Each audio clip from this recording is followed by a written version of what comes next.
Welcome to the Daily Coffee Pro by Mapper Forward, friends, and thanks to our presenting sponsor, ours and your favorite grinder company, Baratza. Head to baratza.com and check out the variety of grinders they have on offer today. Interesting, we should mention Baratza because today on the podcast, we are talking about leveling up in leadership through vulnerability.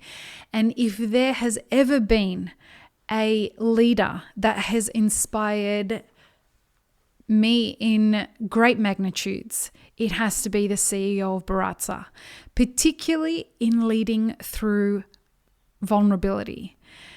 Kyra Kennedy, the fabulous Kyra Kennedy, is somebody who has demonstrated that vulnerability can often be a perspective of strength when it comes to leadership.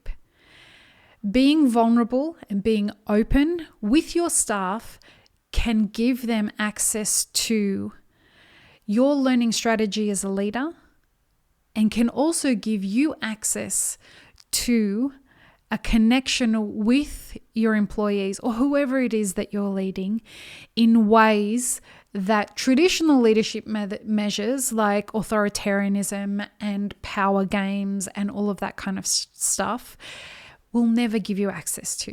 And Kyra is a wonderful example of a leader who asks questions, who shares her story, who listens to people, who discusses the hard things. She's not scared to look at what Baratza could do better. And through doing that, you see Baratza become this company that has formed a cohesiveness that continues to encourage vulnerability as a way to unearth any potential challenges that the company might have. And it's inspiring as inspiring gets. And I'm very fortunate to call Kyra a friend of mine, because I get to have these very rich discussions with her about leadership and about what works in our own personal leadership styles, whether we're leading ourselves or whether we're leading others. Now, in our industry, because of the low barrier to entry into ownership of a business or into becoming a people leader, very rarely do we have to, well, not even very rarely, almost never do we have to get any kind of leadership training as a part of the barrier to entry to become a business owner or to have to lead people. Now, because of this, you end up with people who find it very challenging when they are faced with a difficult situation. And usually the reaction is to be reactive to a situation rather than preempt it. And also, typically what I see in a lot of the work that I do in consulting in the coffee industry is that people just want to fix things quickly. They don't want to connect with people. They find it counterintuitive to connect with people as a way of leading. They want to tell people what to do. And yes, if you're just listening to this, rather than watching it, I am definitely shaking my finger there in a very authoritarian way. A lot of the time, people expect you to fall into line with their leadership style. And if you want to work here, you will do as I say. Now, boundaries are important. They're absolutely important in a workplace. However, what's more important is trust. What's more important is trust. Having trust in your leader is something that will pay dividends for you as the employee and for the person who's leading the business, that will far, far outstrip people obeying you. And the way that you establish that trust is through vulnerability.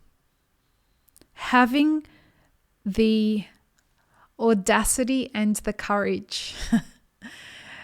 I say that because it takes a lot of audacity to believe that anybody's going to care what your experiences are as a leader. But they do. Your staff are choosing to be a part of your team because they want to learn from you. They don't just want to work for you.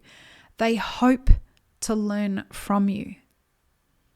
And in order for you to teach and mentor your staff, being vulnerable with them about the things that you have found challenging or the things that you are finding challenging and that you're working on can often be way more inspirational than you think it will. Because most people that I speak to about this subject consider this counterintuitive because they believe that if I expose my vulnerability, I'm exposing a weakness.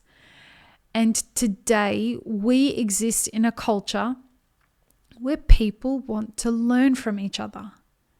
People are less likely to judge you for the challenges that you're experiencing and more likely to be supportive of you if you share those challenges with them or if you share past challenges with them. So using vulnerability as a leadership tool, not the only way that you lead, but as a tool in your leadership, can be a way that you level up as a leader in such a way that it creates a trust environment between you and your employees. So, if you want to find some work, well, not workshops is the wrong thing, some resources for this, that's the word that I'm looking for. Check out a lot of Brene Brown's work around vulnerability. Also, check out my discussion with Kyra. She's appeared twice on the podcast, and I'm looking forward to having her back again when she has a minute to breathe and has some time to do the podcast. But check out my conversations with her. She is inspirational beyond belief. And a lot of that comes from asking questions that are steeped in vulnerability. Peace, love, and peanut butter, friends. Have an amazing rest of your day.